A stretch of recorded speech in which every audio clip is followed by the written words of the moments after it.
Pero bueno, muy buenos días. Qué bueno que estamos los que estamos. Bueno, pues algunos de nosotros, yo espero que se hayan dado cuenta que no hemos estado aquí, ¿verdad? Los últimos 2 domingos yo no estuve aquí, estuvimos en Dominicana, en República Dominicana. Bueno, los niños tuvieron 2 meses fuera. Diana tuvo como 1 mes y yo tuve 2 domingos fuera, pero bueno, ya estamos de vuelta. Así que esto es lo que le toca, ¿verdad?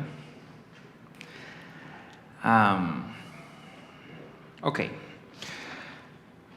Estamos viendo la serie Caminando con Jesús, que es una serie basada en el Evangelio de Marcos.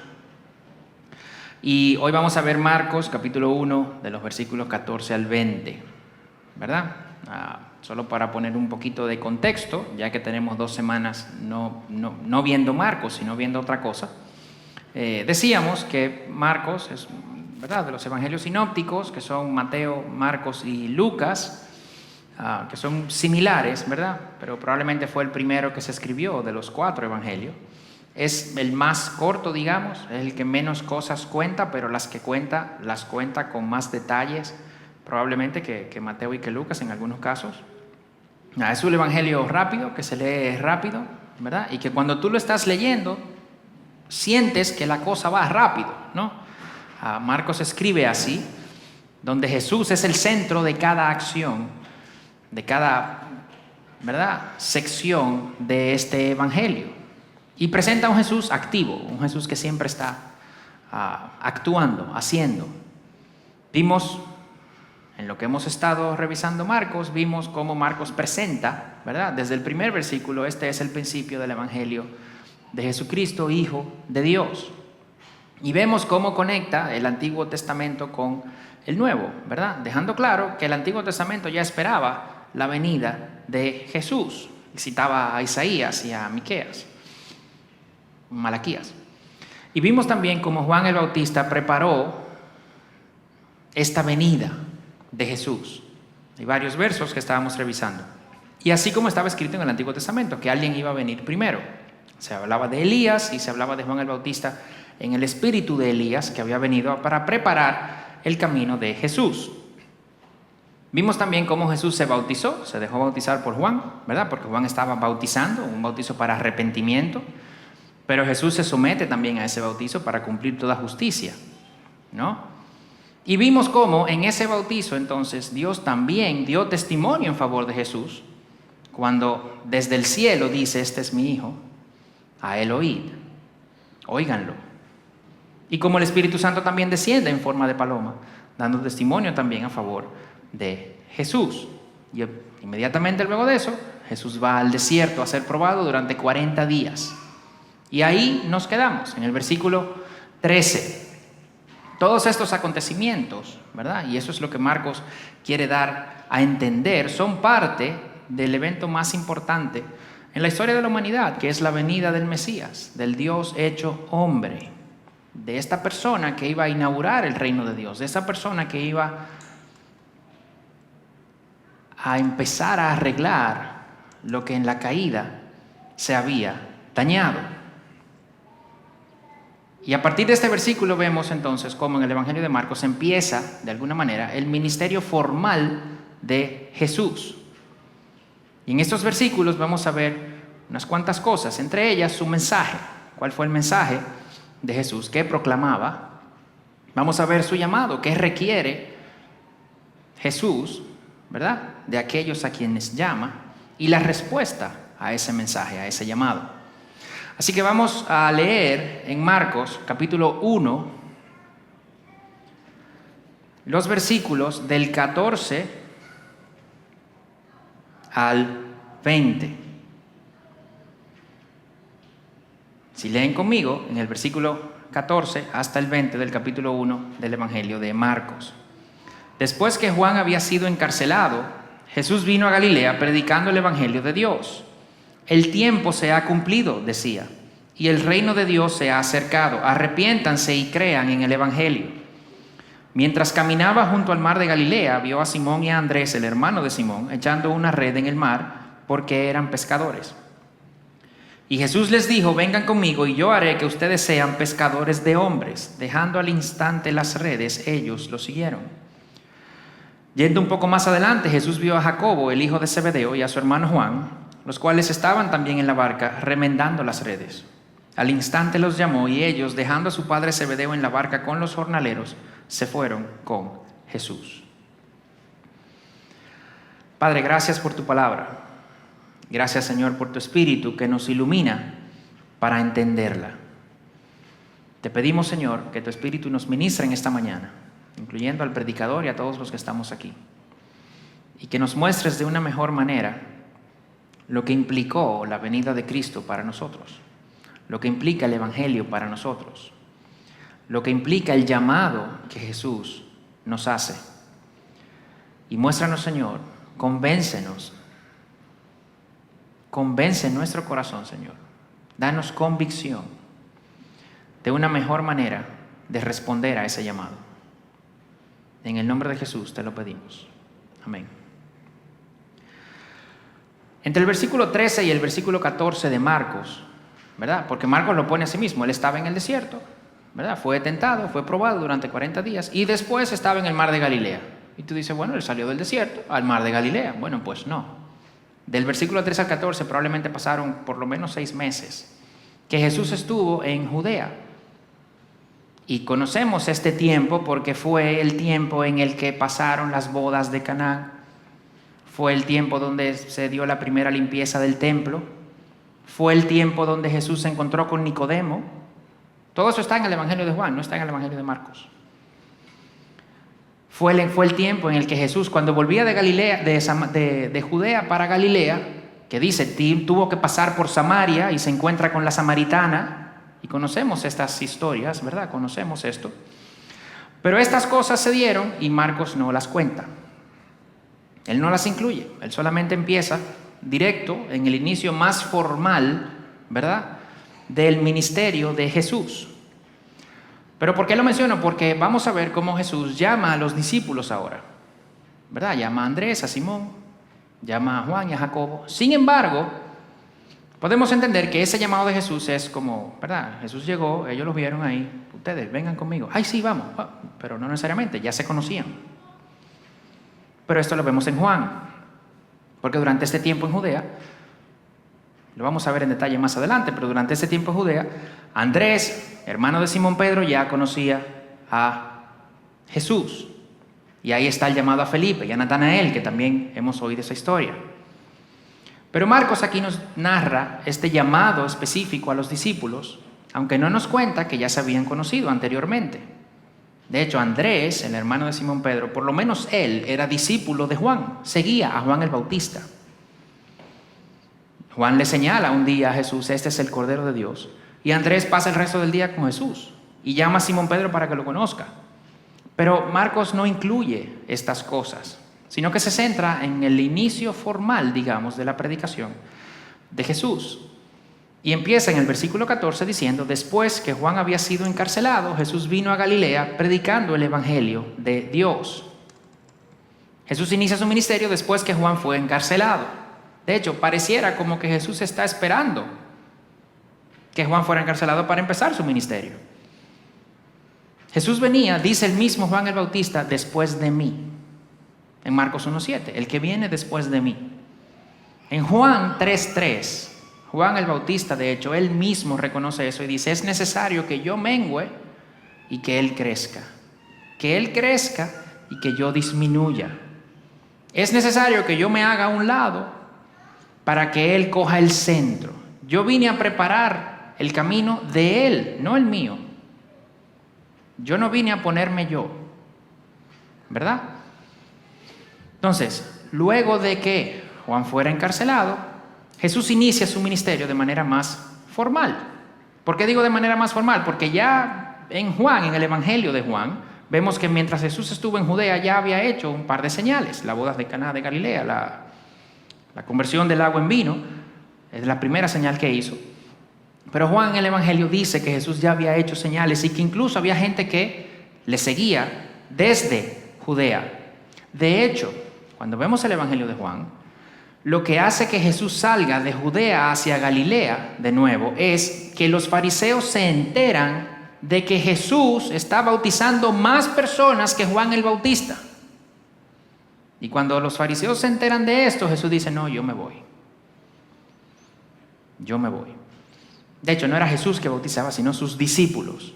O sea que Jesús ya tenía discípulos en Judea.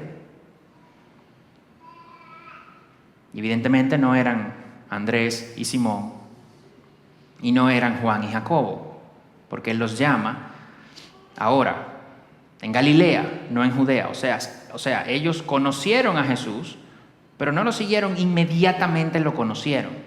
Y esto es importante. Pero lo vamos a ver más en detalle más adelante si el tiempo me deja.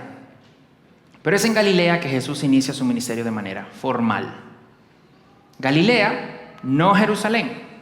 Y algunos pudieran pensar, pero vamos a ver, si yo voy a empezar algo, ¿verdad? Yo voy a Jerusalén. Jerusalén es la capital, ¿verdad? Jerusalén es donde está el centro político, ¿verdad? Los líderes religiosos, ahí es que están. Los nobles, probablemente la mayoría también estaban ahí. Entonces, si yo quiero empezar algo y atraer más personas, ¿no? Pues yo empiezo en Jerusalén. Pero Jesús no hace eso. De hecho, según Juan en el Evangelio, la gente en Jerusalén no lo recibió tan bien como la gente en Galilea.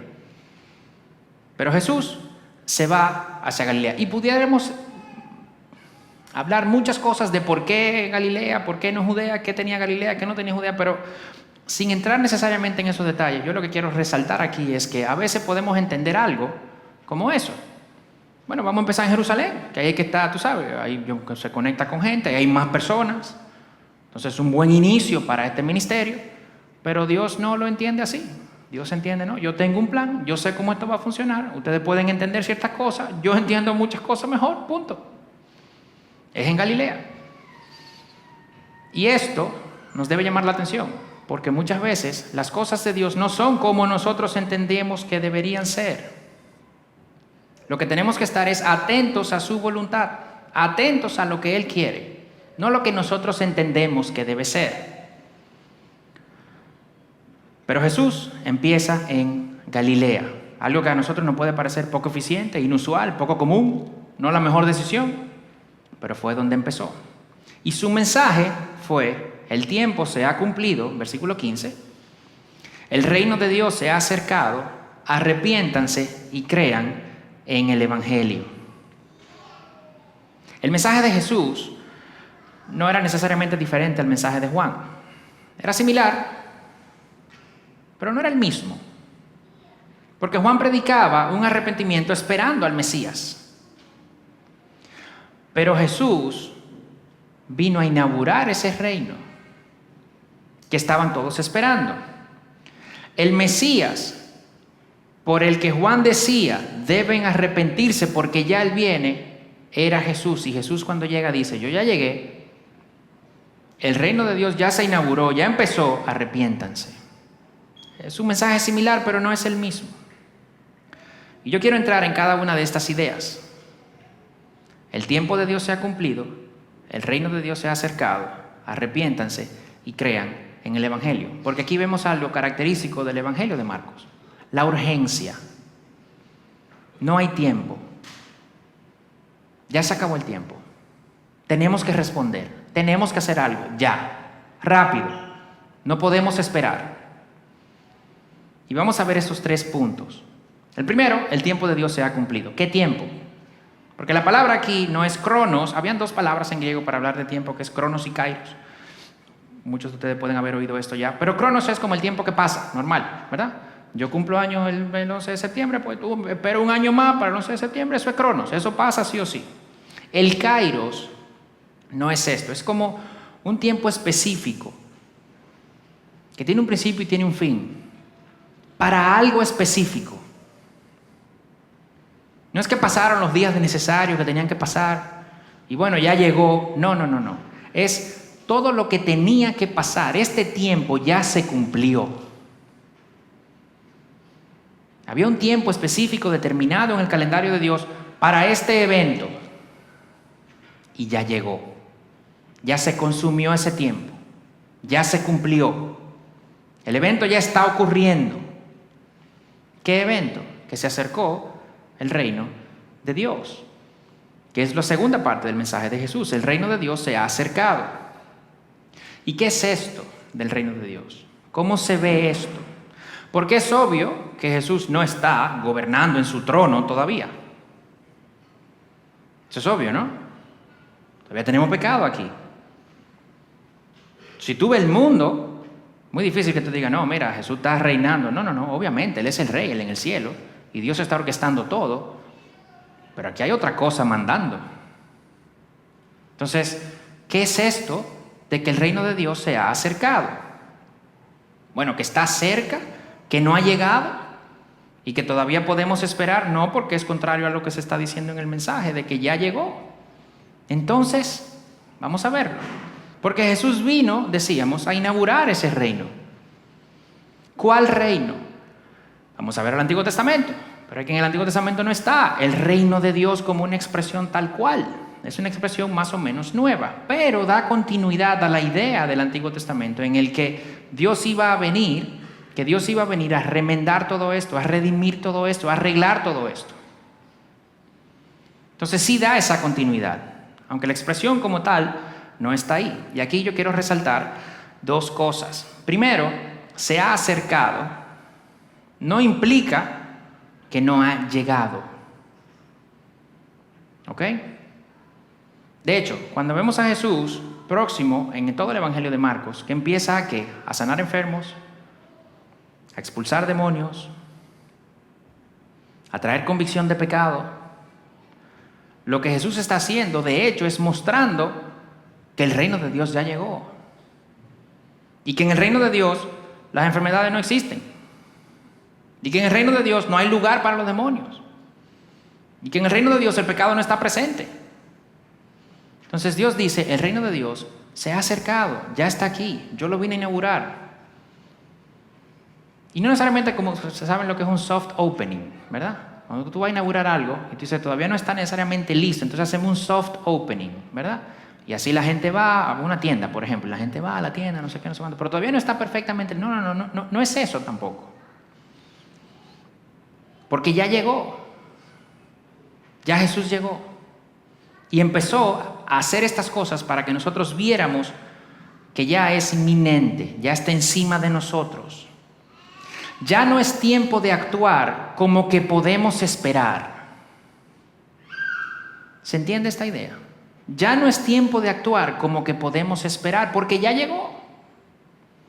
Pero por otro lado, y eso es lo segundo que quiero ver, esto tiene un cumplimiento también futuro, cuando Jesús se siente en su trono a juzgar el mundo y a gobernar por siempre, sin la presencia del mal. Y algunos dicen, pero ven acá, ¿y entonces? ¿Llegó? ¿No llegó? Sí llegó. Bueno, entonces, ¿por qué no está gobernando y ya, y se acabó todo? Bueno, porque si Él hace eso en el 33 DC, tú y yo entonces ¿dónde estuviéramos? Porque dice la palabra en 2 de Pedro 3:9 que Dios es paciente y está esperando que muchos se conviertan. Entonces se inauguró ya, pero todavía Dios está esperando que muchos, incluyéndonos nosotros, podamos recibir el Evangelio, podamos creer el Evangelio. Mateo 24:14 dice que el Evangelio tiene que ser predicado en todo el mundo y luego vendrá el fin. Entonces, por un lado, gracias a Dios que no ha llegado, porque así podemos nosotros y otros también escuchar el Evangelio y creer y convertirnos. Pero por otro lado, tenemos que orar para que ya vuelva Cristo y ya venga reinando. Pero el reino de Dios está inaugurado ya. Ya Cristo murió y resucitó y venció el pecado y venció la maldad. Ya nos dio un espíritu, el Espíritu Santo. Nos dio un nuevo nacimiento. Ya somos una nueva creación aquellos que hemos creído. Ya estamos viviendo el reino. Tenemos que batallar con lo que queda del pecado en nosotros, eso es verdad. Tenemos que todavía batallar y redimir la creación, el pecado que queda en la creación y las consecuencias del pecado que vemos en la creación, inclusive. Y tenemos que proclamar la llegada del reino hasta que Él vuelva. Ahora, aquí hay un tema, y es que Dios es paciente, esperando que todos puedan escuchar el Evangelio y convertirse.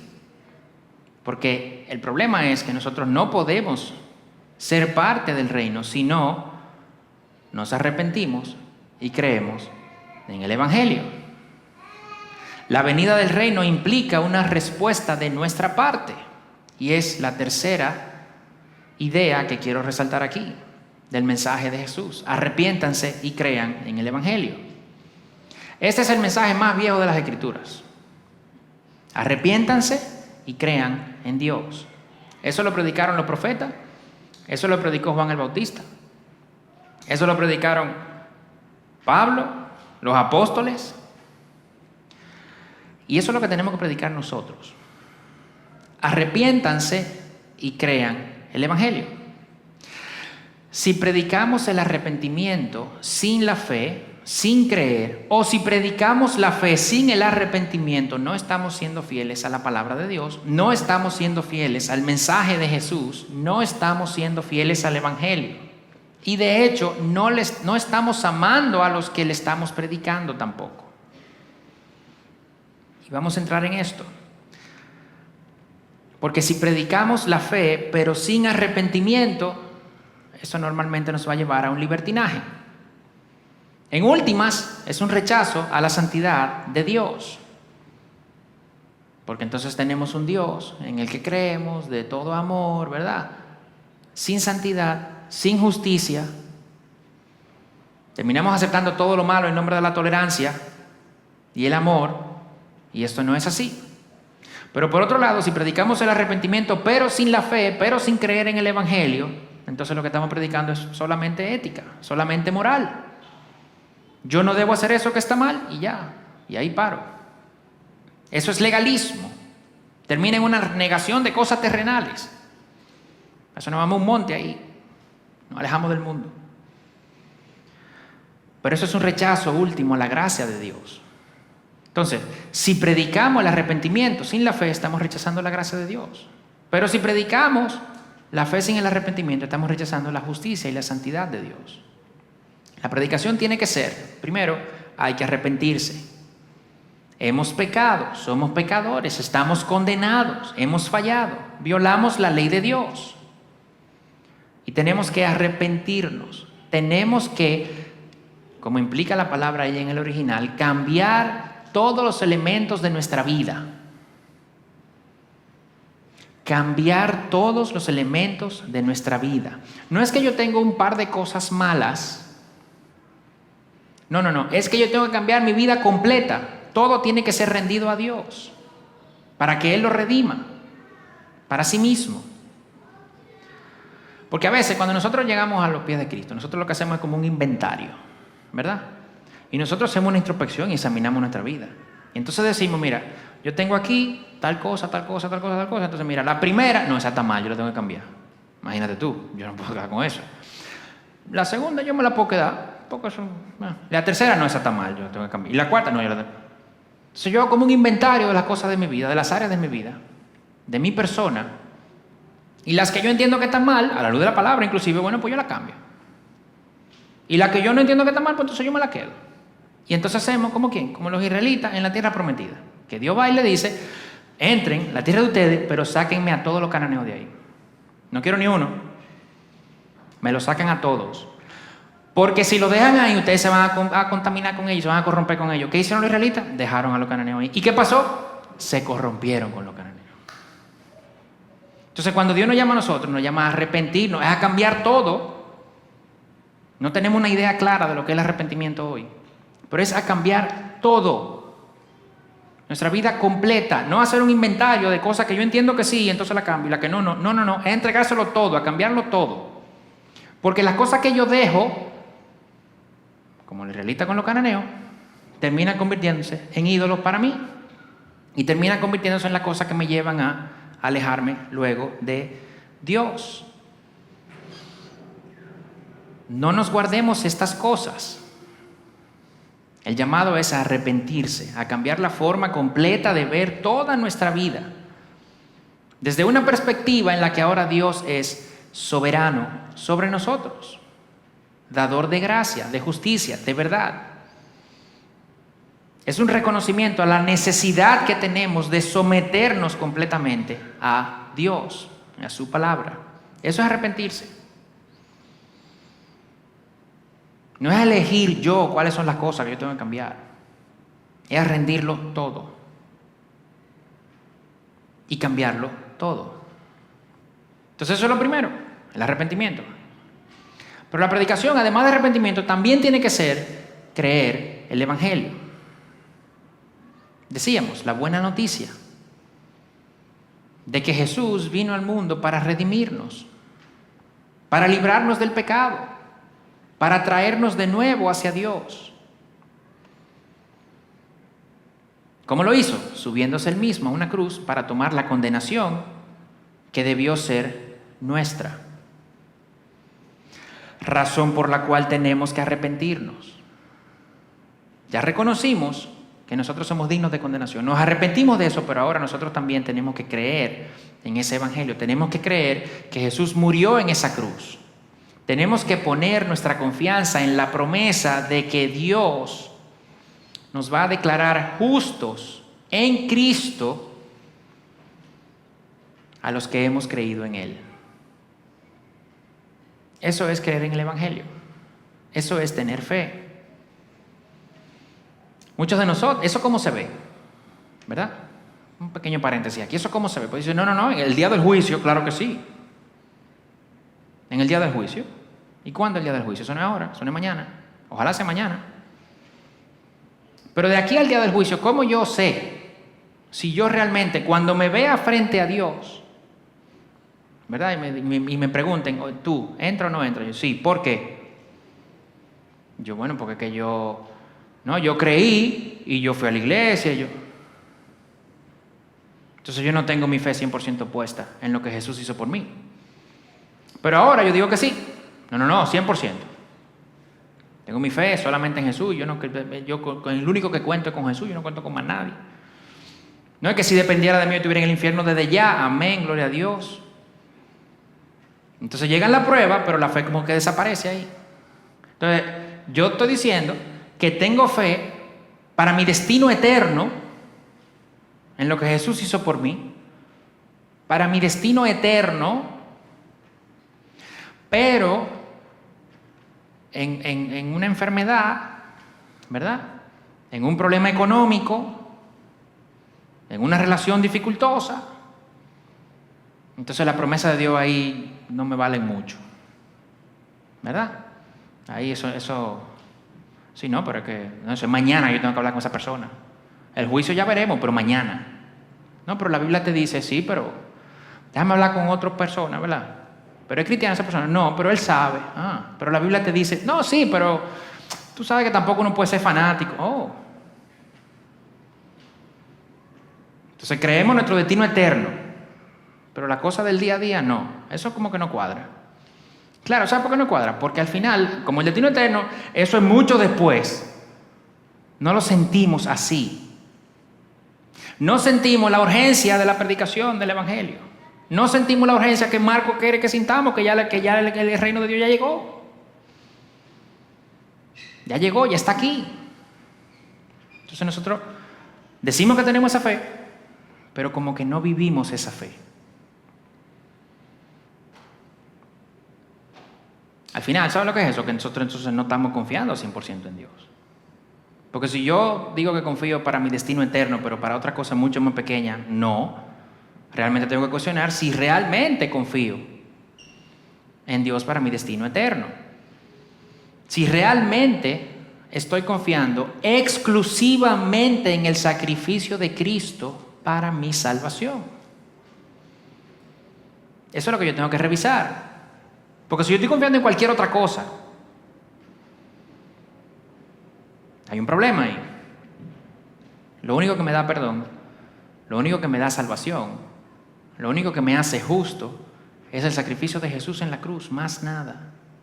Más nada que yo haga, más nada que yo haya hecho, más nada que yo no haga,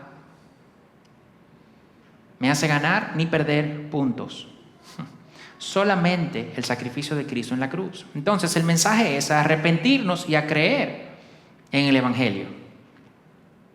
A reconocer nuestro pecado, a dolernos, a abandonarlo y a creer que solamente por el sacrificio de Jesús en la cruz es que Dios nos va a aceptar en su reino. Y como ese reino llegó, es urgente, arrepiéntanse y crean en el Evangelio. Este es el llamado, este es el mensaje. Uno no puede ir sin el otro. Yo no puedo predicar el arrepentimiento sin predicar la fe. Yo no puedo predicar de la fe sin predicar el arrepentimiento. Uno va con el otro. Arrepentirse genuinamente implica que ponemos nuestra fe en Cristo. Al reconocer nuestra inhabilidad, incapacidad para alcanzar a Dios. Pero por otro lado, creer el Evangelio implica que nosotros nos arrepentimos de nuestro pecado, porque nosotros reconocemos que somos pecadores y que le hemos fallado a Dios. Ese es el mensaje de Cristo para nosotros. Ese es el Evangelio. Y Cristo nos hace un llamado con ese mensaje. Y vamos a ver el llamado que Cristo hace en el llamado que Cristo le hizo a estos discípulos. Porque dice el versículo 16 y 17, mientras caminaba junto al mar de Galilea, vio a Simón y a Andrés, hermanos de Simón, echando una red en el mar porque eran pescadores. Y Jesús les dijo, vengan conmigo y yo haré que ustedes sean pescadores de hombres. Él les hizo un llamado a ellos. Vengan conmigo y yo haré que ustedes sean pescadores de hombres. Le hizo ese llamado a Simón y a Andrés. Simón, el que luego conocemos como Pedro, ¿ok? Y Andrés, su hermano. Recuerden que ya conocían a Jesús, porque Jesús, mientras estuvo en Judea, ellos ya lo habían conocido. ¿Y por qué yo mencionaba eso en este momento y lo menciono ahora? Porque muchas veces entendemos, cuando leemos esto en Marcos, como que ellos estaban ahí remendando sus redes y que entonces una persona, ¿verdad?, pasó, ¿no? Y entonces ellos lo vieron y esa persona le dijo, sí, vengan conmigo, síganme, yo los haré pescadores de hombres. Y ellos se fueron detrás de esa persona, como hipnotizados. Ahora, Dios puede hacer esto. Dios puede hacerle un llamado a una persona y dejarlo totalmente hipnotizado, claro que sí. Pero generalmente Dios no trabaja así. Decíamos, lo veíamos en Juan, ¿verdad?, en el Evangelio de Juan, que ya Jesús conocía a Andrés y Simón. Por lo menos a ellos dos ya lo conocía. Y si Andrés y Simón, que eran pescadores, y como vemos aquí más adelante en el versículo 18, que Jesús caminó un poco más adelante y entonces vio a Jacobo y a Juan, pues probablemente Jacobo y Juan y Andrés y Simón también se conocían, ¿verdad? Que trabajaban ahí mismo y tal. Algunos incluso pueden llegar a pensar que ellos eran socios en el negocio. Pero el punto es que ellos ya conocían a Jesús, ya habían oído de él, pasaron un día entero con él, pero ellos no lo dejaron todo ese primer día. Dios puede actuar así, pero en este caso no lo hizo, y yo me atrevería a decir que la mayoría de las veces tampoco lo hace, tampoco trabaja así. Es claro que después de ese primer encuentro con ellos en Judea, ¿verdad?, pues Simón y Andrés, por lo menos ellos dos, fueron a su vida normal. Ellos estuvieron con Juan. De hecho, Andrés puede haber estado con Juan hasta que Juan fue encarcelado y luego, bueno, pues se fue. Y el Mesías, pasaron un día con él, le llamó la atención, pero bueno, un poco más. Habrán hablado de eso después, ¿verdad? Pero cuando Jesús los llama, ellos dejan todo y lo siguen. Así pasa con Juan y Jacobo. Cuando Jesús los llama, ellos dejan todo y lo siguen. Entonces aquí tenemos que ver algo. El mensaje está. Fue el mensaje de Juan. No muy diferente al de Jesús. Juan le dice a Simón, a Andrés, ese es el Cordero de Dios. Y el mensaje de Jesús es como una continuación del mensaje de Juan. O sea que el mensaje estaba, ellos lo habían oído, pero Dios no los había llamado. Entonces tenemos que concluir lo siguiente. Oír el mensaje solamente no te hace seguir a Cristo. Solo oír el mensaje no te hace seguir a Cristo, porque muchos oyeron el mensaje y no lo siguieron, de hecho. Quienes siguen a Jesús es porque Jesús los llama. En Juan 15:16, Jesús les dice a los discípulos: ustedes no me escogieron, yo los escogí a ustedes. En Juan 17:6, Jesús ora diciendo: he manifestado tu nombre, hablando con Dios, a los hombres que del mundo me diste. Eran tuyos y me los diste y han guardado tu palabra. Y aquí esto que leemos en Juan, yo los escogí a ustedes. El Padre me los dio. Eso que leemos en Juan así, lo vemos aquí en Marcos sucediendo. Ellos ya lo habían oído, ellos ya lo conocían, el mensaje lo habían oído, pero Dios no los había llamado. Cuando Dios los llama, ellos entonces dejan todo y van detrás de Jesús. Vengan conmigo, les dice Jesús. Síganme, vengan detrás de mí. Cáiganme atrás. Jesús no le pidió que sigan sus enseñanzas. Jesús no les pidió que obedezcan la ley. Jesús no los llamó a ser socios en el ministerio, como ahora se dice. Jesús los llamó a seguirlo a Él. Sean siervos míos, sírvanme a mí, vengan conmigo detrás de mí. Todas esas otras cosas de seguir sus enseñanzas, de seguir la ley, de ser socio con Él inclusive en el ministerio, no te digo que no se den, pero no podemos confundirnos porque el llamado es a seguirlo a Él. No a ser ministros, no a ser evangelistas, no a ser buenos padres, no a vivir una vida piadosa. Todo eso se da cuando lo seguimos a Él. ¿Y por qué yo hago este énfasis? Pues tú dices, pero pastor, pero es que, claro, una cosa implica la otra, tú sabes. Entonces, ¿por qué hay que ser tan picky? Que bueno, pero que no, que seguirlo a Él, porque obviamente yo tengo que vivir una vida piadosa, yo tengo que ser buen padre. El problema es que si yo lo sigo a Él, yo debería hacer todo eso. Ahora, yo puedo ser todo eso y hacer todo eso sin seguirlo a Él. Y al final, eso recuerda esas palabras terribles: váyanse, que yo nunca los conocí. ¿Se entiende el peligro? Yo puedo confundirme y entender que vivir una vida piadosa, entonces ya yo estoy bien. No, pero yo estoy siendo buen padre, estoy criando a mis hijos como debe ser, como dice la palabra.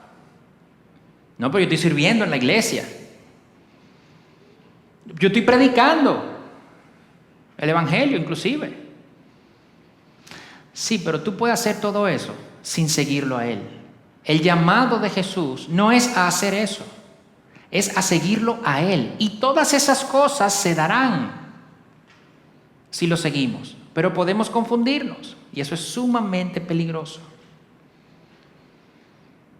Apártense de mí, que yo nunca lo conocí. ¡Wow! Terrible. No nos confundamos. Seguimos a Jesús y Él nos hace pescadores de hombres.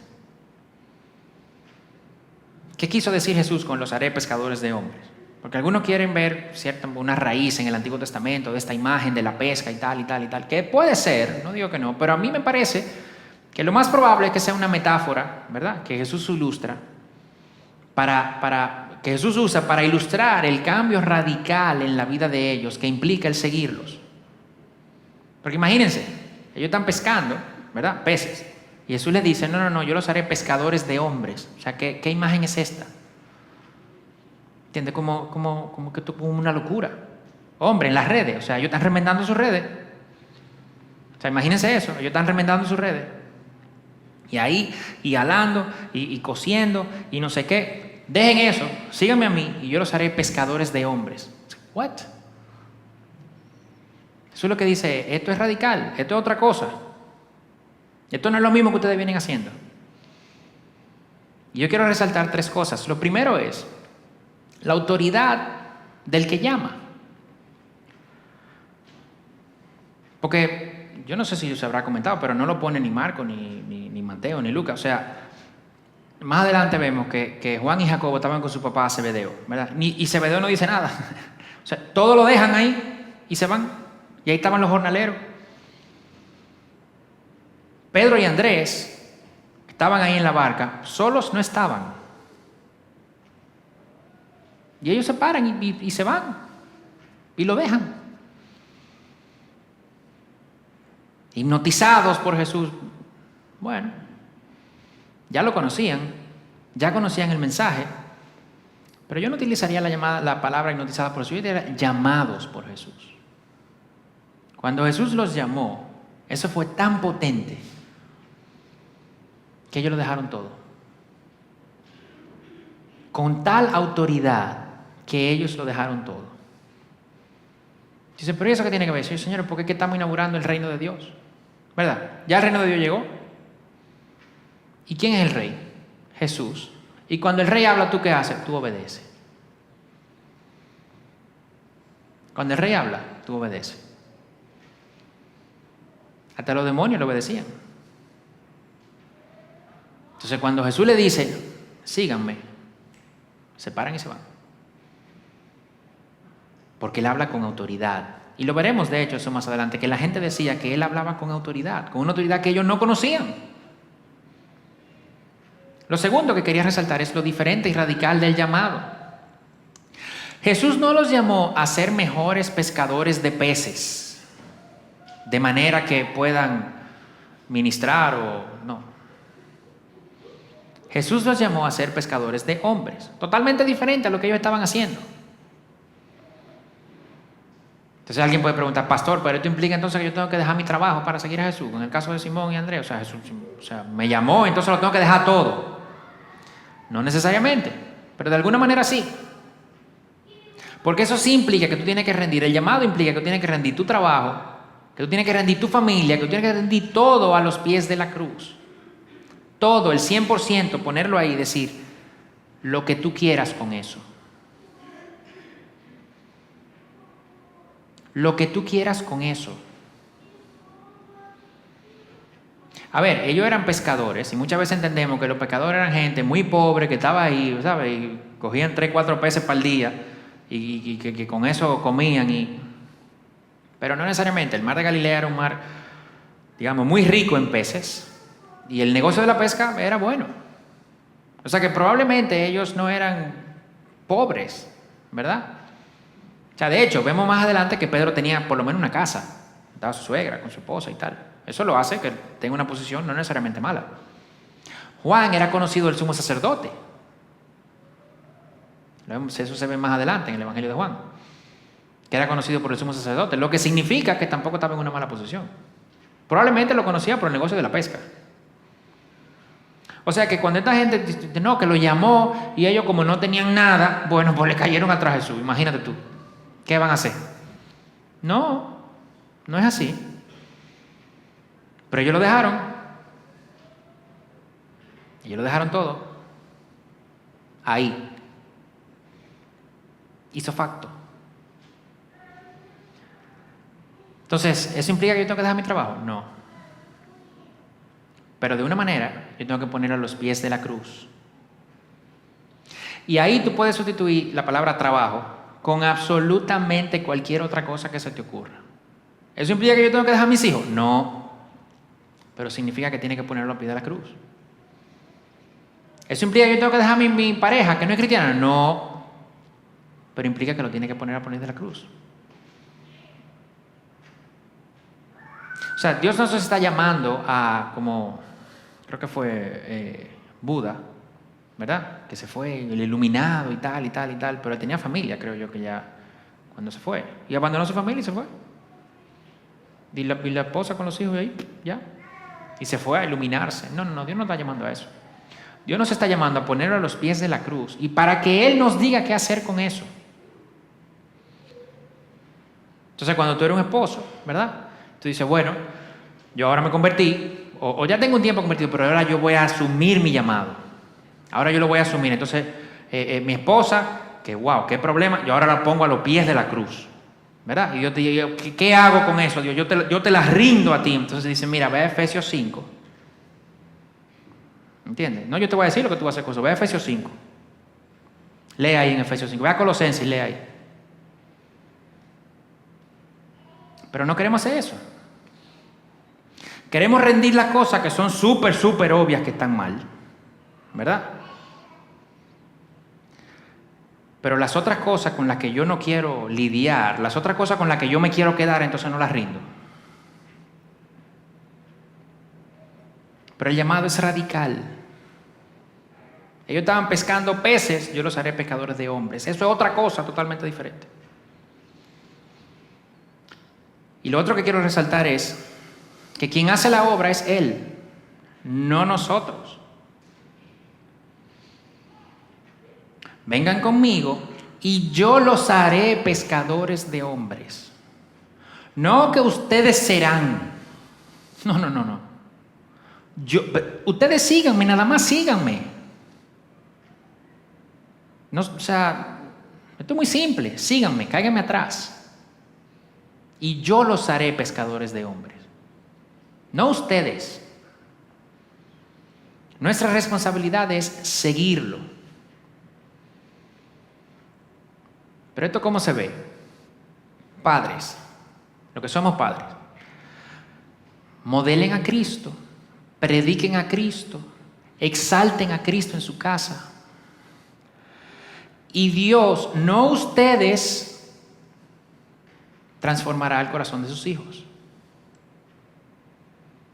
Esposas, sométanse, sean sumisas, sirvan como al Señor, y Dios, no ustedes, transformará el corazón de sus esposos.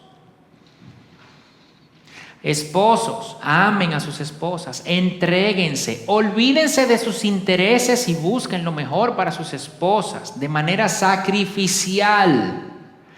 Y Dios, no ustedes, transformará el corazón de sus esposas.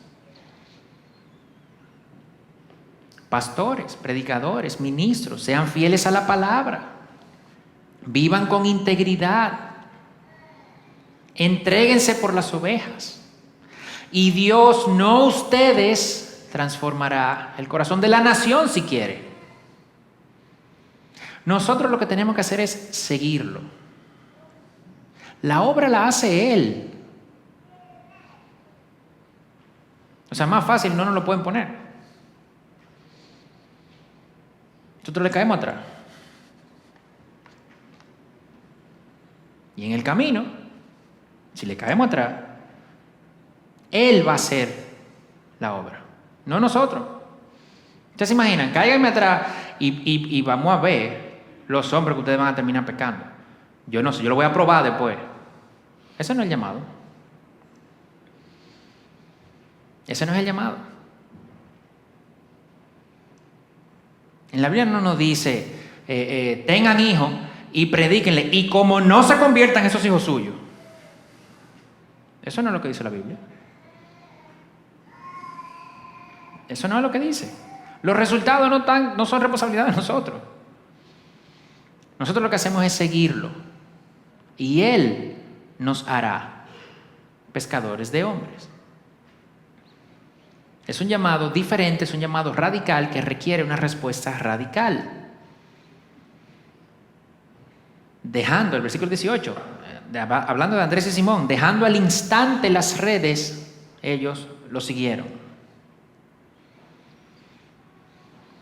Que pensaba yo, ellos dejaron las redes, ¿verdad? Nosotros no estamos dispuestos a dejar las redes de nosotros, porque las redes de nosotros ahora son sociales. Pero ellos dejando eso al instante, lo siguieron. Dice el versículo 16 que ellos estaban tirando las redes porque ellos eran pescadores. Y al instante, ahí mismo. Luego el versículo 20 de Jacobo y de Juan dice que al instante los llamó y dejando a su padre Zebedeo en la barca con los jornaleros, se fueron con Jesús. Lo dejaron todo ahí mismo. De nuevo, no fue que abandonaron su familia, ¿verdad? No fue eso. Pero toda su vida cambió. Y ese cambio, de hecho, la gente que estaba alrededor de ellos después lo vieron. Pero como decíamos, muchas veces nosotros no consideramos que tenemos que cambiar toda nuestra vida. Elegimos las cosas que queremos cambiar. Según una ponderación, ¿verdad? ¿Y qué es lo que ponderamos? ¿Qué tanto yo quiero o no quiero cambiarlo? ¿Verdad? ¿Y qué tanto yo pudiera pasar diciendo que soy cristiano si no lo cambio? ¿Se entiende? O sea, ¿qué tanto yo me puedo salir con la mía? Si yo me puedo salir con la mía, pues yo no lo cambio. Básicamente. Pero eso no es. Dejando al instante las redes, le siguieron. Y Marcos pone esto justo al principio del Evangelio. En el inicio formal del ministerio. Porque seguir a Jesús tiene implicaciones. Hemos querido diluir el Evangelio y vender un Evangelio barato. ¿Por qué? Porque queremos decir, no, tú lo que tienes que tener fe, ¿verdad? Tú lo que tienes que creer en Dios, un Dios de amor. Y el pecado, no, eso, Dios se encarga, eso no. O por el otro lado, no, tú lo que tienes que cambiar, tú lo que tienes que dejar, ¿verdad? En la tríada, ni come, ni bebe, ni fuma, ¿verdad? Para los jóvenes, ya los adultos no tanto, pero para los jóvenes, ¿cómo es? Ni baila, ni bebe, ni fuma, ya ese dejar de hacer cosas, ir a la iglesia, participar de los ministerios. Pero todo eso sin yo poner mi fe en Jesús. Eso es vender un evangelio barato, ¿eh? Es lo mismo que del otro lado. Es vender un evangelio barato. ¿Por qué es vender un evangelio que depende de mí? Es vender un evangelio que no depende de Dios. Y el evangelio 100% depende de Dios, no de nosotros. Entonces, este llamado radical implica una respuesta radical. Si Dios nos llama, Él espera una respuesta a la altura de ese llamado. Wow, pastor, pero es que ese llamado es alto. Yo no estoy diciendo que no. Ahora, ¿tú estás entendiendo quién es que te está llamando? Porque si tú entiendes quién es que te está llamando, evidentemente el llamado tiene que ser alto. Es el mismo Dios que llamó a Simón y a Andrés, y a Juan y a Jacobo, que eran todos pescadores, y los hizo predicadores, que llamó a Pedro, ¿verdad? A Simón, Pedro, arriesgado, temeroso, que terminó negándolo 3 veces al mismo Jesús. Es ese mismo Dios que hizo ese trabajo en ellos, ese mismo Dios es que te está llamando a ti también. Tú dices, no, pero ese llamado es alto. Está bien, pero lo que hay que hacer es seguirlo. Él es que te va a levantar a la altura de ese llamado si tú lo sigues. No eres tú que tienes que hacerlo. No, porque yo no sé cómo responder a un llamado tan alto. Bueno, pues aplica el evangelio. Bueno, ahora sí. Aplica el evangelio. Y cerramos el sermón ahí, ¿verdad? No, vamos a aplicarlo. Vamos a aplicarlo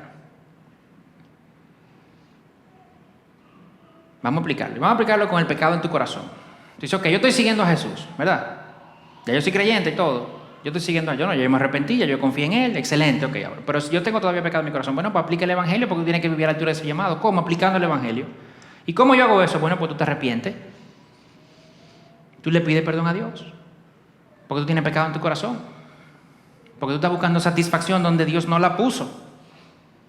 Porque tú estás buscando placer donde Dios no lo puso. Te está conformando con algo basura y no con los deleites de Dios. Entonces tú vas y le dices a Dios, tú perdona mi orgullo, porque mi orgullo entiende que sabe más que tu propia palabra. Mi orgullo entiende que sabe más que tú, porque mi voluntad es débil y es temerosa. Y prefiere rendirse al mundo que batallar con eso. Rendirse a la tentación y a los placeres, sabiendo que al final es un engaño, pero yo prefiero rendirme. Perdóname, me arrepentí.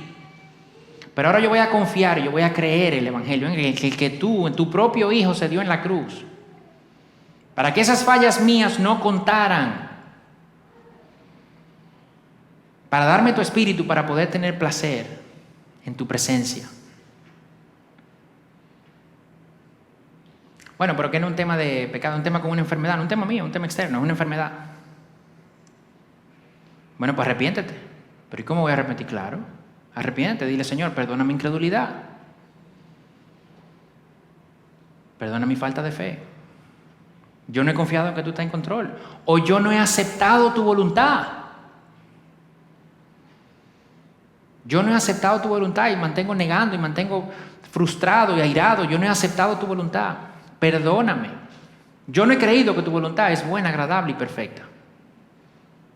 Entonces arrepiéntete y cree en el Evangelio. Yo sé que tú te diste por mí en la cruz.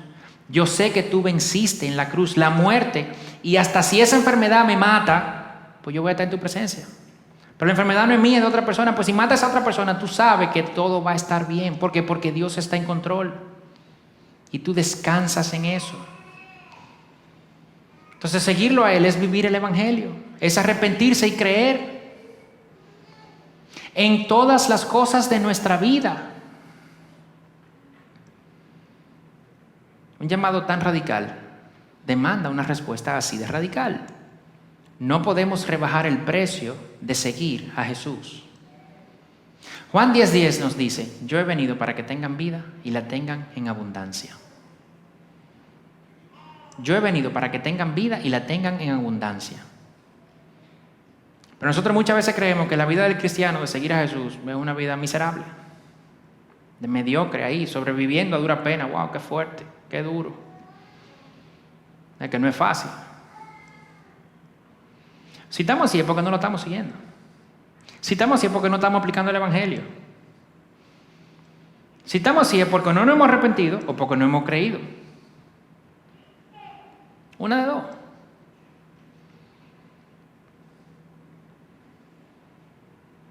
Esa respuesta radical yo solamente puedo darla a la altura del llamado si yo creo el Evangelio y yo aplico el Evangelio todos los días en todos los aspectos de mi vida.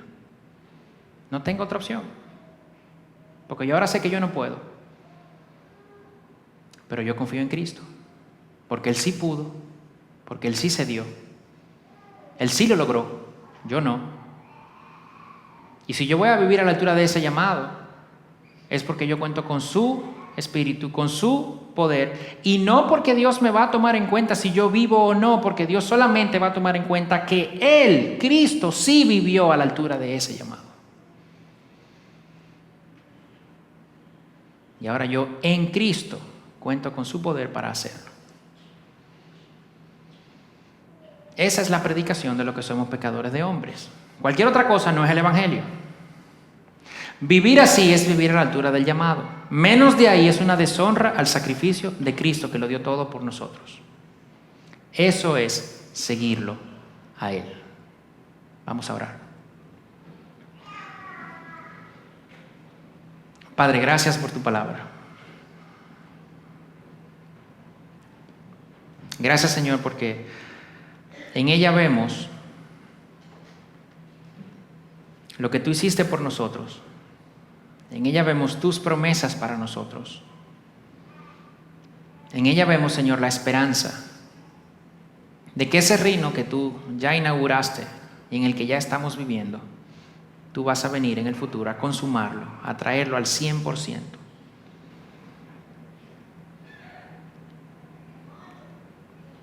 Ayúdanos, Señor, a ver lo que te costó.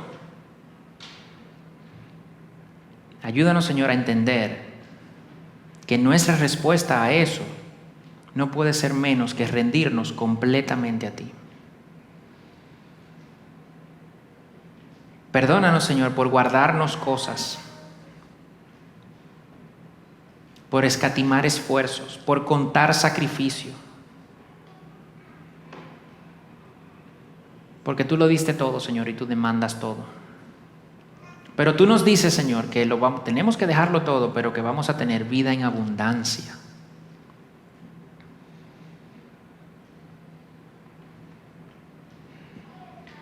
Ayúdanos, Señor, a creer esto. Perdona nuestra incredulidad. Que podamos, Señor, vivir el Evangelio. Que podamos, Señor, así como hemos puesto nuestra fe en ti para nuestro destino eterno, que podamos poner nuestra fe en tus promesas para nuestro día a día también. Danos esa convicción de pecado, de que no hemos confiado, de que hemos preferido otras cosas. Y tráenos, Señor, a los pies de la cruz. Muévenos, Señor, a dejar todo a los pies de la cruz. Poner todo a tu disposición.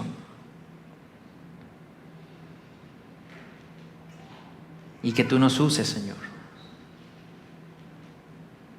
Es un llamado alto,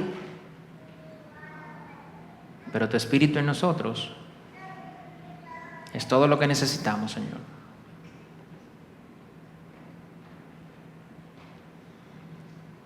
Gracias por este momento también en el que estamos recordando tu sacrificio en la cruz. Prepara nuestros corazones, Señor. Te lo pedimos en el nombre de Jesús. Amén y amén.